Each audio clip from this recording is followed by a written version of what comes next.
नमस्कार प्यारे साथियों, स्वागत है आप सभी का आपके अपने YouTube channel infinity classes Bhilwara पर। मुझे ये बताते हुए बहुत ही खुशी हो रही है कि रीट 2021 का नया सिलेबस जारी हो चुका है और इसमें एक यूनिट ऐड हुई है, बीमा एवं बैंक के प्रकार, भारतीय रिजर्व बैंक और उसके कार्य, सहकारिता और उपभोक्ता से संबंधित एक पूरा यूनिट ऐड हुई है। तो मैं सबसे पहले आप लोगों को, ये एसएस वाले बच्चों के लिए न्यू यूनिट है, न्यू टॉपिक है, तो मैं ये टॉपिक आप लोगों को सबसे पहले यूट्यूब पर करवाने वाला हूँ। तो जितने भी मेरे साथी रीट की तैयारी कर रहे हैं उन सभी तक ये वीडियो शेयर कर दीजिए, ताकि ये पहली जो नई यूनिट है इसको आप सबसे पहले और बहुत ईजी तरीके से आप कंप्लीट कर सकें। इसकी पीडीएफ भी मैं आपको सेंड कर दूंगा, आप मुझे व्हाट्सअप कर देना। मेरा नंबर जो दे रखा है, ये मेरा नंबर है 9887305604 और इस पर आप अपना नेम और क्या चाहिए आपको वो आप मेंशन कर दें, कहाँ से हैं आप, वो पूरी डिटेल आप डाल के मुझे व्हाट्सअप कर दें, या फिर आप मेरे टेलीग्राम चैनल को ज्वाइन कर लें, इन्फिनिटी क्लासेस भिलवाड़ा। तो वहाँ पर भी आपको इसकी पीडीएफ मिल जाएगी। तो दोस्तों, प्रारंभ करते हैं हम आज की क्लास को। हमारा आज का जो टॉपिक हम ले रहे हैं, भारतीय रिजर्व बैंक, जिसे हम शॉर्ट में आरबीआई भी कहते हैं। दोस्तों, ये भारत का केंद्रीय बैंक माना जाता है। देखो, भारत में दो तरह के बैंक हैं वैसे तो, केंद्रीय बैंक और व्यापारिक बैंक। मुख्य रूप से हम बैंकों को दो भागों में बांट सकते हैं, केंद्रीय बैंक और व्यापारिक बैंक। केंद्रीय बैंक जो है वो एक सर्वोच्च संस्था होती है हमारे देश की बैंकिंग सिस्टम को कंट्रोल करने के लिए। तो ये एक एपेक्स इंस्टीट्यूट है या सर्वोच्च संस्था है जो भारत के बैंकिंग तंत्र को नियंत्रित और नियमित करती है। इसे शॉर्ट में RBI, reserve bank of India कहा जाता है। और ये भी क्वेश्चन बन सकता है कि भारत का केंद्रीय बैंक है, जिसमें ऑप्शन दे देंगे आपको state bank of India, Punjab national bank, union bank और आईसीआईसी बैंक, आरबीआई। तो आरबीआई हमारा भारत का क्या है, केंद्रीय बैंक है। ठीक है दोस्तों, इसकी स्थापना की हम लोग बात करें, आरबीआई की स्थापना कब हुई, तो देखें, इसकी स्थापना आरबीआई अधिनियम 1934 के तहत 1 अप्रैल 1935 को की गई थी। अधिनियम इसके लिए बनाया गया था, आरबीआई अधिनियम, भारतीय रिजर्व बैंक अधिनियम 1934, और इस अधिनियम के तहत 1 अप्रैल 1935 को इसकी स्थापना की गई थी। जब ये स्थापित हुआ था तो इसकी जो कैपिटल थी वो 5 करोड़ रुपए की अधिकृत पूंजी थी, यानी इतनी कैपिटल के साथ, इतनी पूंजी के साथ इसका पंजीयन हुआ था। और ये पूंजी जो थी 100 रुपये के मूल्य के 5 लाख अंशों में विभाजित थी। दोस्तों, पूंजी होती क्या है, तो कोई भी कंपनी अगर बनती है तो उस कंपनी के शेयर्स होते हैं, अंश होते हैं मार्केट के अंदर, है ना, लोग उसको परचेज करते हैं। तो 5 लाख इसके शेयर्स थे और एक शेयर का जो वैल्यू था, एक अंश का मूल्य था 100 रुपये। तो 5 लाख इंटू 100 करते हैं तो कितना बनता है, 5 करोड़ बनता है। तो ये 5 करोड़ रुपीज़ की इसकी पेड अप शेयर कैपिटल थी, अधिकृत पूंजी थी। इस पूंजी के साथ इसका पंजीयन हुआ था। जब ये आरबीआई बना था तो उस टाइम पर एक निजी कंपनी के रूप में इसकी स्थापना की गई थी। 6 मार्च 1934 को आरबीआई एक्ट बनकर तैयार हुआ और 1 जनवरी 1949 को आरबीआई का राष्ट्रीयकरण किया गया। यानी इससे पहले तक आरबीआई एक प्राइवेट कंपनी हुआ करती थी, लेकिन 1 जनवरी 1949 को आरबीआई का क्या कर दिया गया, राष्ट्रीयकरण कर दिया गया, नेशनलाइज कर दिया गया। ठीक, आरबीआई एक्ट कब बना, 6 मार्च 1934 को, और 1 जनवरी 1949 को आरबीआई का राष्ट्रीयकरण किया गया। आरबीआई का मुख्यालय कहाँ दोस्तों, तो इसका मुख्यालय मुंबई में स्थित है। आरबीआई का जो हेड ऑफिस है मुंबई में है, और इसके 4 रीजनल ऑफिसेज हैं, 4 क्षेत्रीय कार्यालय हैं। एक तो मुंबई में ही है, दूसरा नई दिल्ली में है, तीसरा कोलकाता में, और चौथा चेन्नई के अंदर है। यानी कि जो मेट्रो सिटीज़ हैं वहाँ पर इसके रीजनल ऑफिसेज हैं, 4 क्षेत्रीय कार्यालय हैं। उसके बाद हम बात करते हैं, तो आरबीआई का जो फर्स्ट गवर्नर था वो था ऑसबॉर्न था, ए है ये, ऑसबॉर्न आरबीआई के फर्स्ट गवर्नर थे। ऑसबॉर्न, ठीक है, ऑसबॉर्न आरबीआई के पहले गवर्नर थे। और अगर आपसे पूछा जाए कि आज़ाद भारत का प्रथम आरबीआई का गवर्नर कौन था, तो सीडी देशमुख, चिंतामण दास देशमुख था। सीडी देशमुख आज़ाद भारत के प्रथम आरबीआई गवर्नर थे। आरबीआई के वर्तमान गवर्नर जो हैं वो चेंज हो चुके हैं, अभी तो उर्जित आर पटेल नहीं है अब।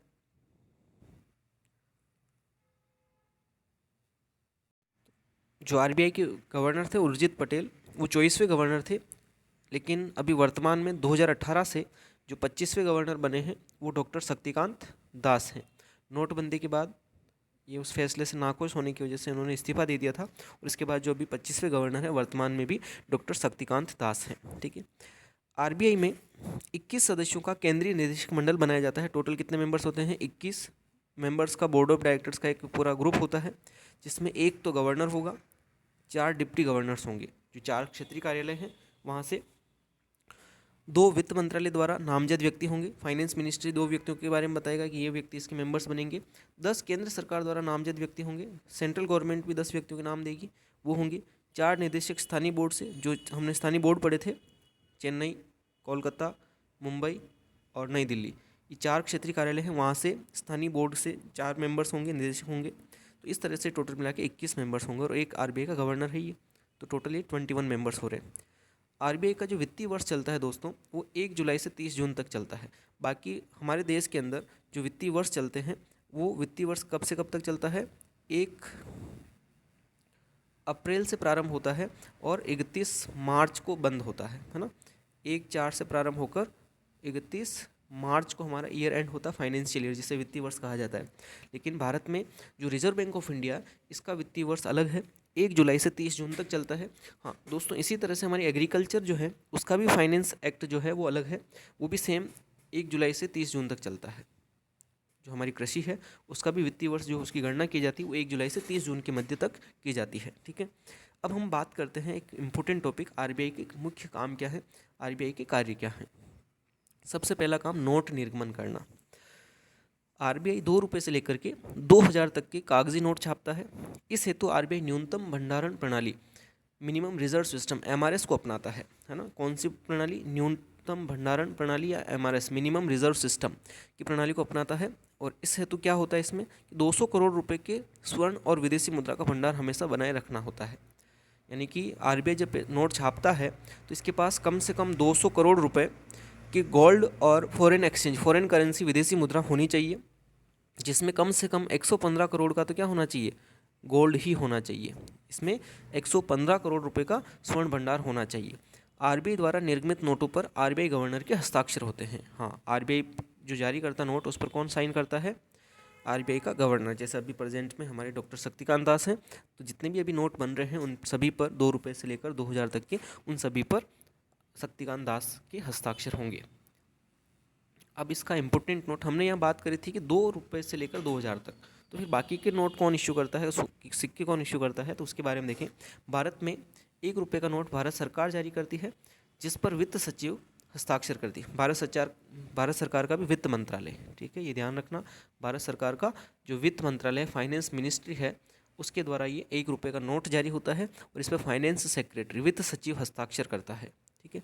और वर्तमान में जो वित्त सचिव है हंसमुख आदिया हैं, और समस्त सिक्के तथा मेडल भी भारत सरकार जारी ही करती है। जितने भी कॉइन्स बनते हैं, चाहे किसी भी प्रकार का सिक्का हो, वो कौन जारी करेगी? भारत सरकार जारी करेगी। फिर हम बात करते हैं सरकार के बैंकर के रूप में कार्य। यानी पहला कार्य हो गया नोट निर्गमन करना भारतीय रिजर्व बैंक का। दूसरा कार्य सरकार के बैंकर के रूप में कार्य करना। आरबीआई भारत सरकार के समस्त बैंकिंग कार्य को संचालित करता है, अतः इसे भारत सरकार का बैंक कहा जाता है, क्योंकि ये जितने भी अकाउंट्स होते हैं या जितने भी बैंक से रिलेटेड सेंट्रल गवर्नमेंट के कार्य हैं, भारत सरकार के कार्य हैं, वो कौन करता है? भारतीय रिजर्व बैंक करता है। इस वजह से इसे सरकार के बैंकर के रूप में कहा जाता है। अगला इसका कार्य है बैंकों के बैंक के रूप में कार्य। बैंकों के बैंक के रूप में कार्य। जिस प्रकार से व्यापारिक बैंकों का संबंध जनता से होता है, ठीक उसी प्रकार आरबीआई का संबंध व्यापारिक बैंकों से होता है। देखो, व्यापारिक बैंकों में हम जो जनता है वो अकाउंट खुलवाते हैं, वहाँ में पैसा जमा कराते हैं, लोन लेते हैं। यानी जिस प्रकार से व्यापारिक बैंक ग्राहकों से जमाएं स्वीकार करती है और ऋण या अग्रिम प्रदान करती है, लोन देती है, उसी प्रकार से आरबीआई जो है व्यापारिक बैंकों के साथ संबंध रखता है। व्यापारिक बैंक अपने अकाउंट कहाँ ओपन करवाएंगे? आरबीआई के पास। वहाँ पर कुछ भी पैसा डिपॉजिट करवाना होगा, उनकी सेविंग्स होगी, तो वो कहाँ डिपॉजिट कराएंगे? आरबीआई के पास। और उन्हें जब लोन की आवश्यकता होगी, ऋण की आवश्यकता होगी, तब भी वो आरबीआई से प्राप्त करते हैं। ठीक है। तो इस प्रकार से वो बैंकों के बैंक के रूप में कार्य करता है। फिर है अंतिम ऋणदाता, लेंडर ऑफ लास्ट रिसोर्ट।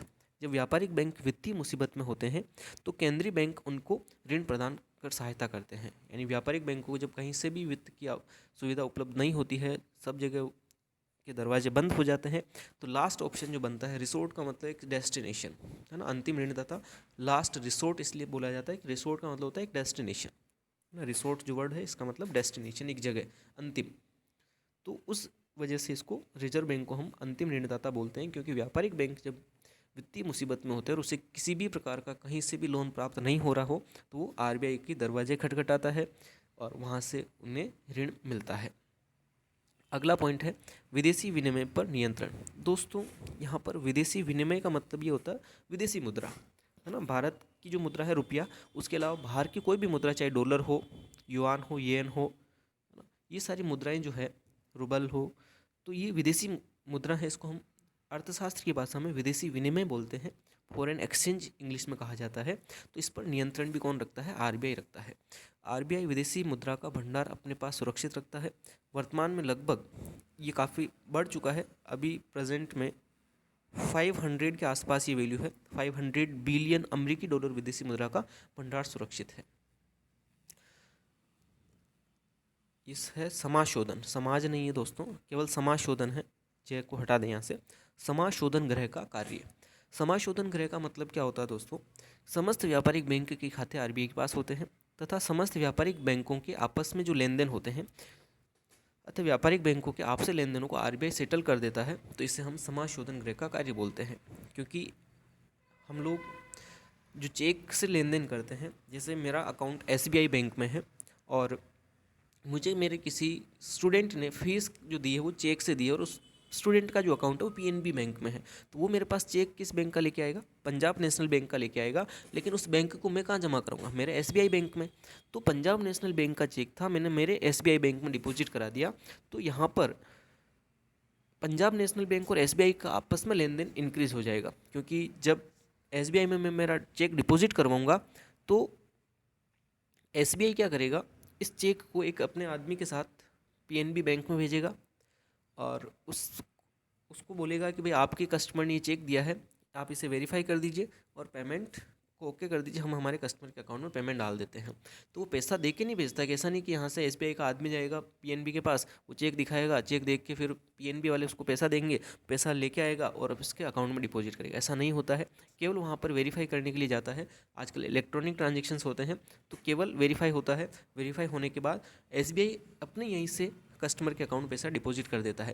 तो यहाँ से कस्टमर के अकाउंट में तो आ गया पैसा, लेकिन अब एसबीआई किससे मांगता है पैसा? पंजाब नेशनल बैंक से मांगता है। तो ये आपस में यहाँ लेन देन नहीं करते हैं, इनके सबके अकाउंट आरबीआई के पास है। तो आपस में आरबीआई क्या करेगा? पीएनबी से पैसा ट्रांसफ़र करके एसबीआई के अकाउंट में डाल देगा। तो इस तरह से ये समाशोधन गृह का कार्य होता है। ठीक है। इसी तरह से समय समय पर केंद्रीय बैंक क्या करता है? बैंकों का सर्वेक्षण करवाता है, अंतर्राष्ट्रीय वित्तीय संस्थाओं से संबंध स्थापित करता है। इंटरनेशनल जितनी भी इंस्टीट्यूशंस हैं, जैसे आईएमएफ हो गया, वर्ल्ड बैंक हो गया, तो इनसे भी संस्थाओं से वित्तीय संबंध होते हैं, वित्तीय संस्थाएं हैं, इनसे संबंध होते हैं। विकास गोष्ठियों का आयोजन, है ना, कुछ मीटिंग्स वगैरह होती है डेवलपमेंट को लेकर, तो उनका आयोजन करता है। अब ये एक इम्पोर्टेंट फंक्शन आता है दोस्तों, साख नियंत्रण, क्रेडिट कंट्रोल इसे कहा जाता है, साख नियंत्रण।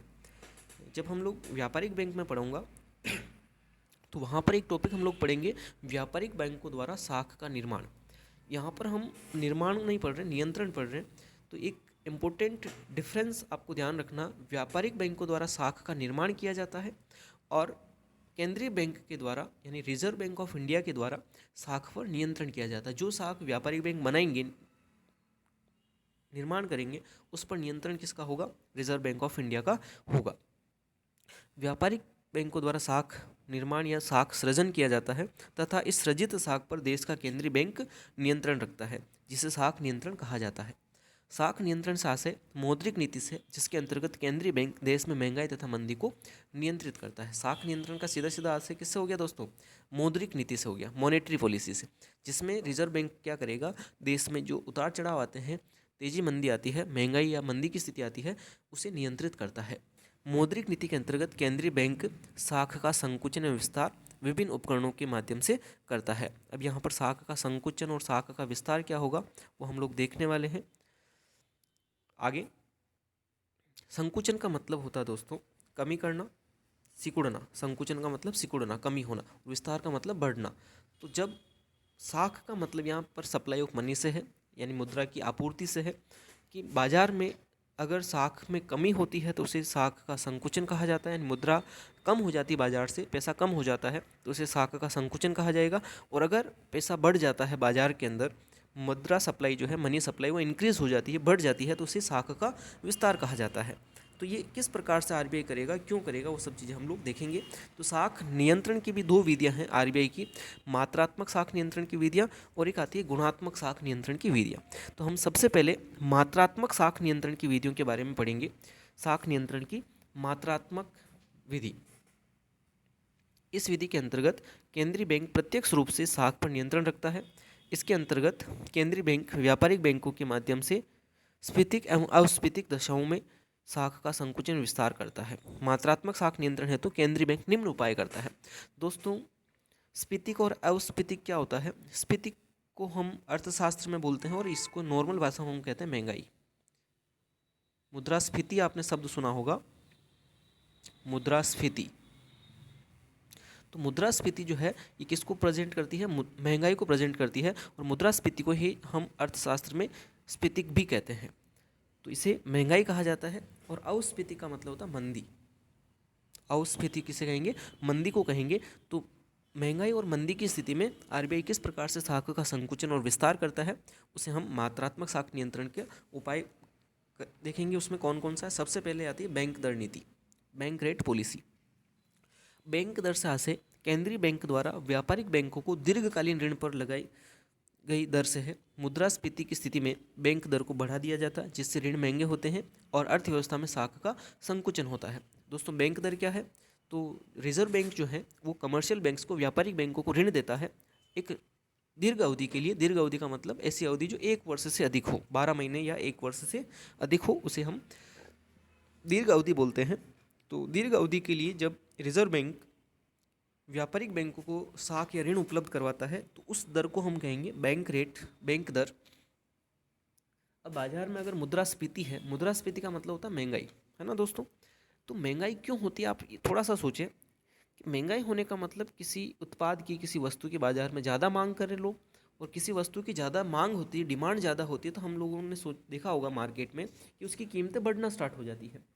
तो इस वजह से महंगाई बढ़ सकती है। तो आरबीआई को लगता है कि बाजार में ज़्यादा पैसा लोगों के पास, इसलिए ज़्यादा डिमांड कर रहे हैं, क्योंकि लोगों के पास इनकम ज़्यादा होगी, पैसा ज़्यादा आएगा तो ज़्यादा डिमांड करेंगे। तो ऐसी स्थिति में गवर्नमेंट ये चाहेगी, आरबीआई ये चाहेगा कि लोगों से पैसे को कम कर लिया जाए, यानी बाजार में पैसे की सप्लाई ज़्यादा हो गई, मुद्रा सप्लाई अधिक हो गई, तो उसे कम कर दिया जाए। तो ऐसी स्थिति में साख का संकुचन करना पड़ेगा, यानी साख में कमी करनी पड़ेगी। और साख में कमी करने के लिए हम लोग क्या करेंगे?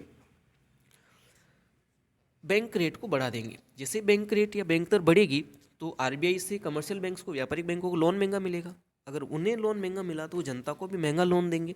और अगर बाजार में लोन महंगा है तो हर कोई लोन नहीं लेगा, और हर कोई लोन नहीं लेगा तो ऐसी स्थिति में बाजार से जो मनी सप्लाई अधिक हो गई थी, मुद्रा आपूर्ति अधिक हो गई थी, वो धीरे धीरे क्या होगी?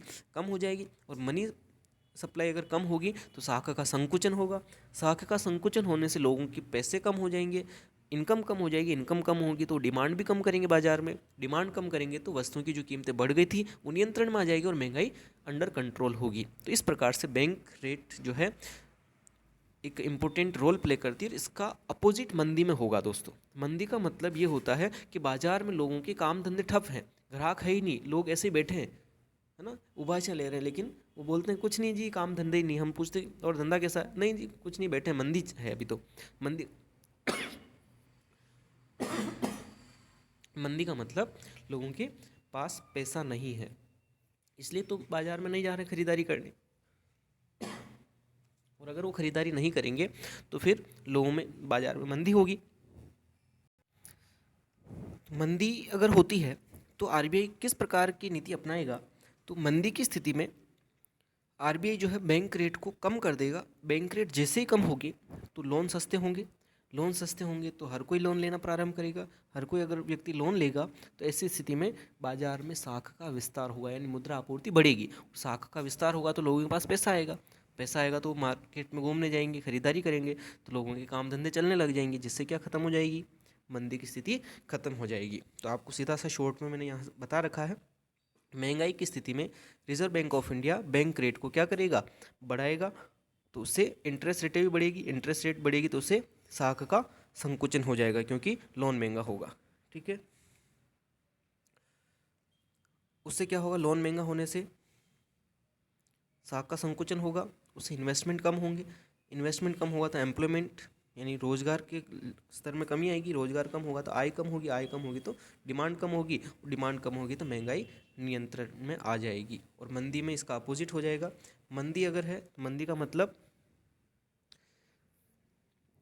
लोगों के काम धंधे नहीं, तो आरबीआई क्या करेगा, बैंक रेट को कम करेगा। बैंक रेट जैसे ही कम करेगा, इंटरेस्ट रेट कम होगी तो उससे क्रेडिट का एक्सपांशन होगा, साख का विस्तार होगा, उससे इन्वेस्टमेंट बढ़ेंगे, इन्वेस्टमेंट बढ़ेगा तो एम्प्लॉयमेंट बढ़ेगा, एम्प्लॉयमेंट बढ़ने से आय का स्तर बढ़ेगा, आय स्तर बढ़ेगा तो बाजार में मांग भी बढ़ेगी, और मांग बढ़ेगी तो जो मंदी है वो ख़त्म हो जाएगी। ठीक है, वर्तमान में बैंक रेट 6.5% है, लेकिन एक बार इसको आप, तो वर्तमान में ये चेंज है क्योंकि दोस्तों हर 3 महीने में ये रेट चेंज हो जाती है।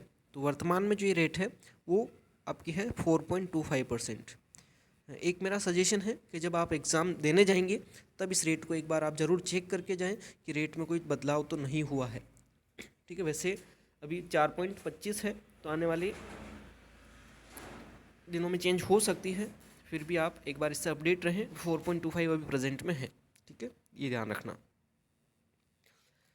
अगला जो उपाय है मात्रात्मक साख नियंत्रण का, वो है नकद कोष अनुपात में परिवर्तन।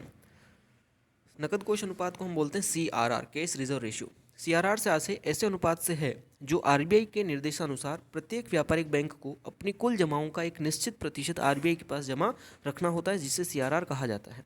दोस्तों, व्यापारिक बैंक जो भी पैसा जमा करते हैं ग्राहकों के, उनका एक निश्चित अनुपात आरबीआई कहता है कि आप हमारे पास एज ए सिक्योरिटी डिपॉजिट करा दें।